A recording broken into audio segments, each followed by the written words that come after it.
Kenneth Chase was born in 1932 by a difficult labor, which his mother wouldn't survive. This event drove a rift between him and his father that never closed. As the boy grew, so did his father's resentment and his drinking habit. By the time Kenneth was at school, they lived mostly separate lives. Academically, he was unremarkable, coasting by on his significant athletic prowess. He grew tall and strong, excelling at track events, but shunned any attempts to coax him into team sports. On his walk home from school, he would often find feathers on the ground, and he soon began a collection, keeping them in a cigar box under his bed. With his father either at work or in an alcohol-induced stupor, Kenneth had hours to spend alone, transfixed by the regularity of the feathers' barbs and the feeling of softness as he ran them over his lips. Watching the birds that came to the feeder in his garden, he imagined how soft they must be and resolved to catch one. He ingratiated himself with the local dentist, soon procuring some anesthetic. Using this, he rigged up a trap on the feeder that he hoped would knock out a bird long enough that he could touch it. After a few failed attempts, he managed to trap a robin. As it lay in his hand, he felt a sudden rush of a life at his mercy. He had planned to release it once it recovered from the anesthetic. Instead, as its eyes flickered back into consciousness and it began to struggle, his grip remained firm. His fingers slowly tightened around its throat, squeezing until its chest feathers were finally still. He disposed of the body, keeping just a feather, with which he started a new collection, discarding the others as fake. By the late 1940s, Kenneth had left school and started working as a busboy at a local diner. He'd also escalated to larger prey, like squirrels, raccoons, and dogs, becoming skilled at customizing the anesthetic dosage for each. In early 1954, a young man went missing, and the town was turned upside down in the search. A few months later, Kenneth's father, while doing some work in the crawl space under the house, found a cigar box. He broke it open and saw, to his horror, that it contained feathers, animal paws, and a man's finger. Returning from work, Kenneth saw his father leaving the crawl space with a cigar box in his hands.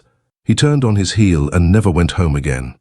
After a few weeks of living rough, he encountered a traveling circus and, with his prodigious strength, was hired to work the ropes. He assumed a new name, Jeffrey Hawk. Suddenly surrounded by a close-knit community, Jeffrey had to learn to socialize. He donned a new personality like a disguise, quickly becoming known as charming and helpful, and was welcomed into his new family. Over the next decade, he stayed with the circus, traveling the length and breadth of the United States. But, with the itinerant life providing few repercussions, he fell into bad habits. Drinks, junk food, drugs. He indulged in all of them to excess. For a time, these vices were enough, but then his old urges returned, and his nomadic existence became a cover for him to resume killing. He stole clothes and makeup from performers, fashioning a disguise that would let him get close to his victims before he anesthetized them, bringing them back to his caravan, where they would awake to find themselves bound and at his mercy. He would finally get to have his fun, mentally and physically torturing them, their screams fueling him before being lost in the night. Once their strength was at its lowest, he would carefully examine their fingers, searching for the prettiest, running them over his tongue to find the tastiest. Once he found the best, he would cut it from their hand and proudly add it to his collection, disposing of the rest of the body as pointless waste. Men, women, young, old, he didn't care. The essence of a good collection is in the variety, in the memories and stories they evoke. He removed the costume less and less, shedding his old personality with it, fully embracing the clown, his true self. With time, he became complacent and sloppy. A victim managed to work free of her bindings while he was sleeping off the drink. She escaped, screaming for help, and he awoke to find the rest of the circus bearing down on him. He whipped his horse, and the caravan disappeared into the night. Since then, he has roamed the country, a parasite who could always be found at a carnival or circus, but who would never be seen on any playbill. He lured those brave or foolish enough to come near, trapped them and moved on before they could be found missing. Somewhere along the way, he left the ordinary roads of the United States behind him, traveling through a veil of mist and entering a new realm. It was a place of transience and impermanence, perfectly suiting the life he had chosen to lead. Feeling more at home than he had in his entire life, he set up camp and waited for his first visitor.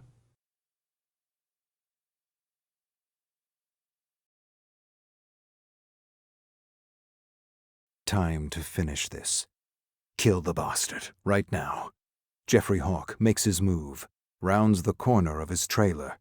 He squints, sees footprints in the soft ground. Bingo! Crouches low, belly skimming over the dirt. A crowd roars from the circus tent 300 yards away. He uses the sounds to conceal his movement. Then he sees it. The shadow of his chosen victim. Focus. Bring on the carnival of carnage. He shifts his weight to his back foot and springs. I'll shred you up good, you son of a bitch! He grabs the raccoon, ripping the creature from his trash can. They tumble. Garbage spills to the ground. Sharp pain and dull discomfort as he rolls through broken glass, cigarette butts and half-eaten corn dogs. This is the last time you invade my trash! The raccoon twists, snaps at air until finding a fat chunk of flesh. Ah, damn it! Jeffrey loses his grip, recovers just in time to grab a bushy tail. He's on the defensive, swings the animal around, whirling it like a lasso. He loses his grip. The raccoon soars through the air, reaching incredible heights. The squealing, thrashing silhouette of the woodland creature flies over the backdrop of a full moon. Majestic. It arcs downwards and lands safely in a tree. Blast it all to hell! With a furious hiss, the raccoon scurries into the foliage and disappears. Scram, you hairball! Touch my garbage again and I'll make a balloon animal out of your intestines! He wipes a smear of blood onto his pants. A blaring of trumpets rings through the night, coming from the circus tent in the distance. The acrobats are taking the stage. He had nearly forgotten his plan. There's hope for this night yet. Jeffrey hurries into the circus tent, anticipation buzzing through his veins. He stands at the back of the bleachers, avoiding the gawking, idiotic crowd. All eyes are glued to the trapeze artist swinging above. They have no idea. The best comedy is unexpected, and only Jeffrey knows the punchline. He greased the second trapeze an hour ago. Spotlights, a drum roll, the acrobat flips through the air, grabs the next trapeze and, whoops, slips right off. Down, down, splat. The sudden and exhilarating crunch of breaking bones, but nothing compares to the splat. The splat makes it all worth it, like a ripe tomato thrown against a wall, and then silence. 100 people in shock. Trauma forming in their brains, future nightmares being scripted. The moment broken by a single woman's scream, followed by 100 more. Jeffrey can't hold it in any longer. He bellows laughter, nearly suffocates with glee. No one can hear over the turmoil. Half the crowd rushes to the exit, needing air, needing to be sick, needing a stiff drink. What a show! Jeffrey chuckles, wipes his tears, and then, oh my, his eyes glaze over. So many fingers pass by, hundreds of them. He's a kid in a candy shop, and the possibilities are measured by the handful. He's paralyzed with indecision. As the crowd streams by, he appraises their hands. Long fingers, stout fingers, pristine and ugly. Don't be greedy now. You get one. Gotta keep things quiet. The fuzz will be snooping after the trapezist's accident. He spots a candidate worth his attention. 3 inches on the left hand of a young woman. Smoother knuckles than the norm. What does it taste like? Candy apple, maybe. Or brass. Why brass? With considerable effort, the memory arises. A first-grade teacher with a similar finger who used to wear cheap rings. He was a brat, but she was too hard on him. A burst of endorphins tickles his spine. How would he immortalize this stand-in for his first-grade teacher? A sharpened pencil to her jugular? Stupid, obvious, pandering to irony, but also satisfying in its cartoonish simplicity. Wait, What about the plump man with plump fingers? Thick sausages ready to burst with the slightest pinprick. A reminder of the mailman who yelled at him for flinging dog crap at a car. Bastard! I was just a kid having fun. Could fry up that finger and feed it to the local mutt. The fantasy is liberating, a righting of wrongs. And then he sees it. The one. He shudders, recoils like he's seen a ghost, but is suddenly drawn to it, unable to look away.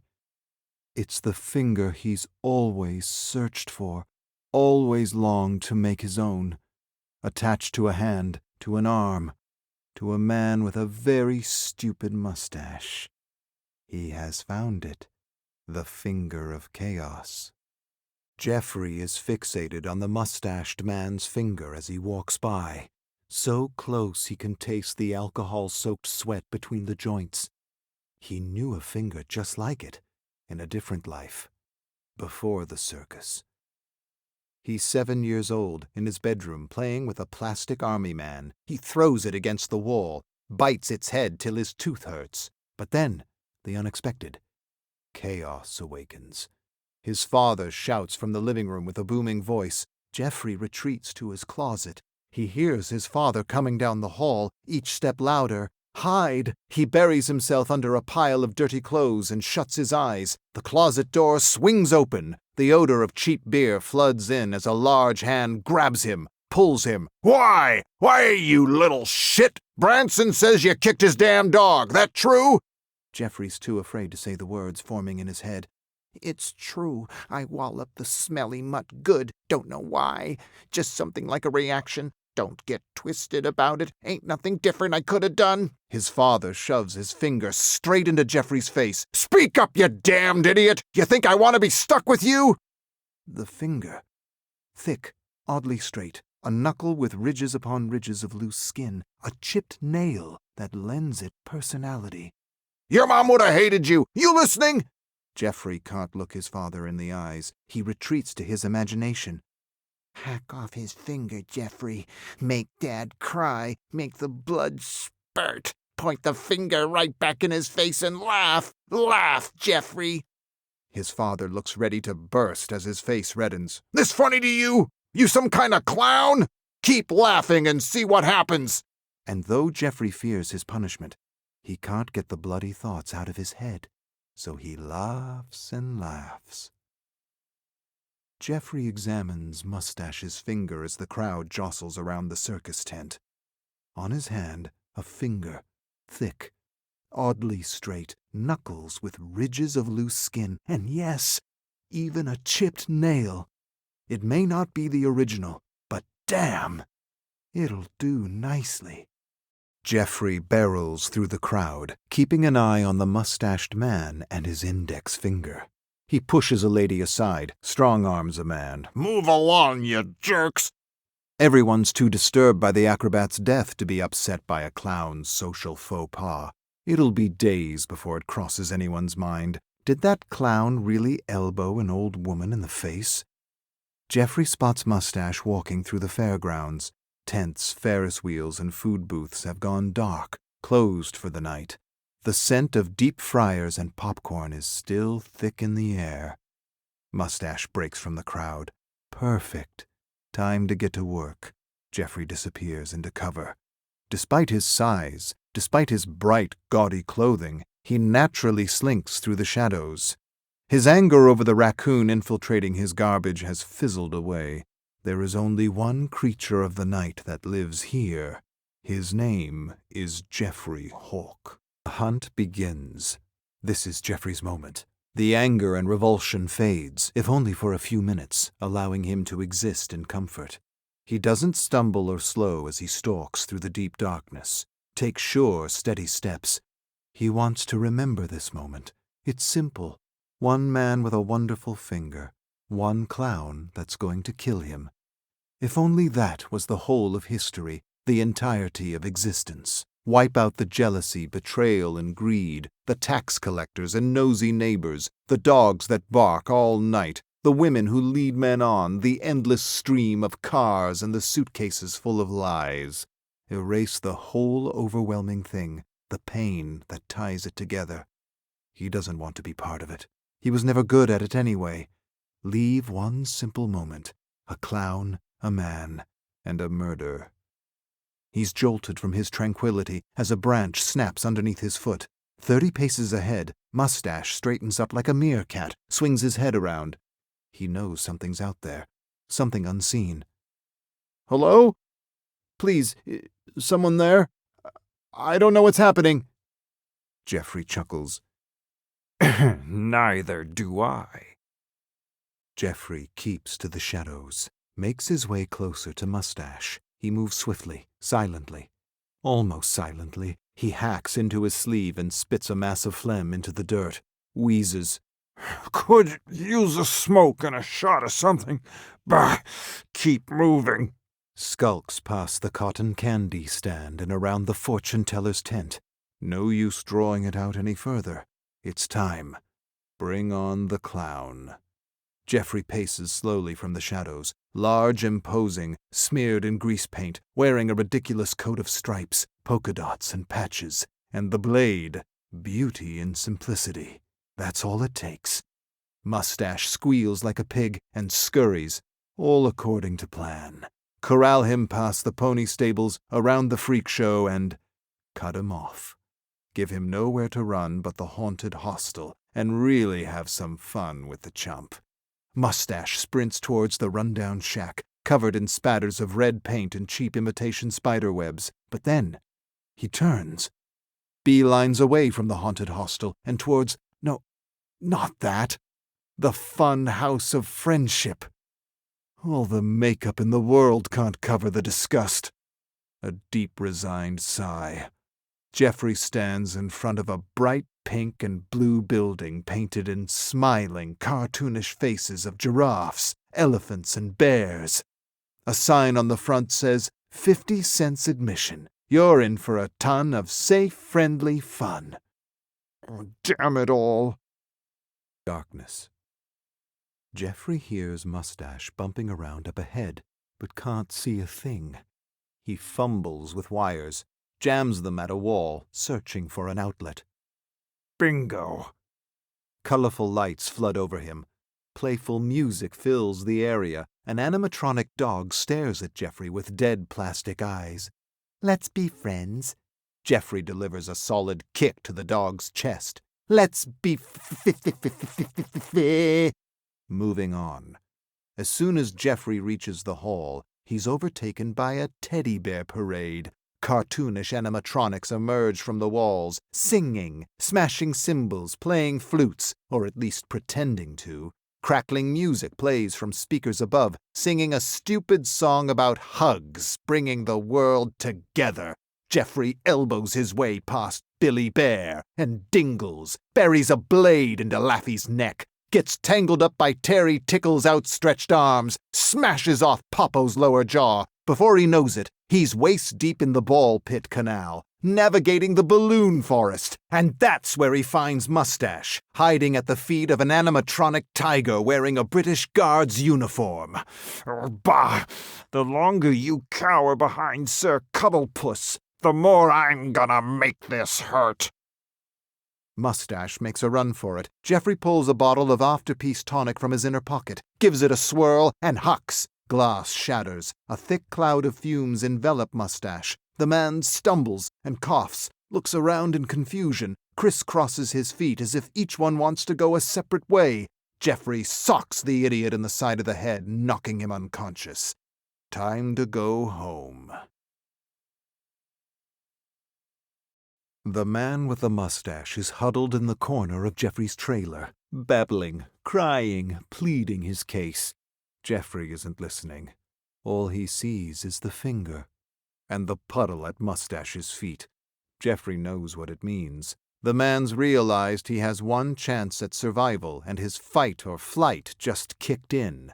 But Jeffrey doesn't care. He knows he's already won. The finger of chaos is as good as his. The memories of his father are already shifting. A large, horrible man towering above, bellowing. No, that isn't it. Think, Jeffrey. A weak, slouching alcoholic, stammering and slurring, too pathetic to control him. The outbursts, nothing but the fury of a coward, the parody of a powerful man, a joke. Mustache jumps up, reaches for the bottles of chemicals on the counter. Predictable. Jeffrey bellows laughter as he grabs the man's neck and slams him to the floor, puts his full weight onto Mustache, grips his throat and squeezes. You want to play with chemicals, do ya? I don't even know what'd happen if those mixed. Hallucinations, euphoria, uncontrolled flatulence, death. Jeffrey thinks this over as he repeatedly smacks Mustache's head into the floor. They all sound like hilarious endings, and why not add some uncertainty to the mix? He doesn't need to fear chaos anymore. He can handle it, and hell, he deserves a little fun. You want to play one last game? Okay, Mustache, let's play.